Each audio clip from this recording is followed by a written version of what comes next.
আবারও যাচ্ছি ঢাকা বিশ্ববিদ্যালয় ক্যাম্পাস প্রাঙ্গণে। ঢাকা বিশ্ববিদ্যালয় এলাকায় এই মুহূর্তে রয়েছেন সহকর্মী তানভীর খন্দকার, তার কাছে জানবো সবশেষ অবস্থা। তানভীর, আপনি এই মুহূর্তে ঠিক কোন জায়গাতে অবস্থান করছেন জানাবেন, ক্যাম্পাসের পরিস্থিতি কি? যে সকাল থেকে আজকে ধাওয়া পাল্টা ধাওয়ার মধ্য দিয়ে কিন্তু ঢাকা বিশ্ববিদ্যালয়ের এরকম উত্তপ্ত ছিল এবং দুপুর 3:30টার পরে কিন্তু আপনি জানেন যে কর্তন করে পুলিশ সদস্যরা তারা কিন্তু চারদিক থেকে আজকে ধাওয়া পাল্টা ধাওয়ার মধ্য দিয়ে কিন্তু ঢাকা বিশ্ববিদ্যালয়ের এরকম উত্তপ্ত ছিল এবং দুপুর 3:30টার পরে কিন্তু আপনি জানেন যে কর্তন করে পুলিশ সদস্যরা তারা কিন্তু চারদিক থেকে একেবারে হলপাড়া বলে খ্যাত সেই ঢাকা বিশ্ববিদ্যালয়ের প্রশাসনিক ভবনের দিকে এগোতে থাকেন এবং সেখানে কিন্তু আপনি দেখেছেন 3:30 4টার পরে কিন্তু তারা আসলে মুহুর্মুহু আপনার সাউন্ড গ্রেনেড এবং টিয়ার শেল নিক্ষেপ করে ছাত্রদের ছত্রভঙ্গ করে দেয় এবং ছত্রভঙ্গ করার পর আস্তে আস্তে তারা এগোতে থাকে। একটা পর্যায়ে যখন 71 হলের কাছাকাছি চলে যায় তখন কিন্তু আমরা দেখেছি যে ছাত্রদের পক্ষ থেকে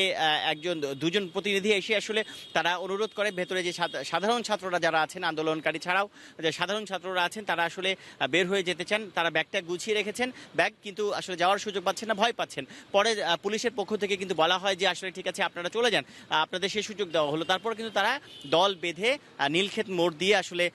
ঢাকা বিশ্ববিদ্যালয় ত্যাগ করে। এই পর্যন্ত আমরা জানি, কিন্তু তারপরেও প্রায় এত শিক্ষার্থীর মধ্যে আসলে সব হলগুলো ফাঁকা হয়েছে কিনা বা সব শিক্ষার্থীরা চলে গেছেন কিনা এই বিষয়টি এখনো পুরোপুরি আমরা নিশ্চিত করতে পারিনি। তবে যারা এখানে থেকে বের হয়ে যাচ্ছেন এরকম দু একজনের সাথে আমরা কথা বলেছিলাম, তারা কিন্তু আমাকে জানিয়েছেন যে এখনো আসলে হলের ভেতরে অনেকেই কিছু সংখ্যক শিক্ষার্থী রয়েছেন, বিশেষ করে রোকেয়া হল, অন্যান্য বঙ্গবন্ধু হল, এইরকম জায়গা থেকে আমরা কিন্তু দেখেছি তারা বলেছেন ভেতরে দু একজন থাকতে পারেন এবং যারা বের হয়ে যাচ্ছেন তারা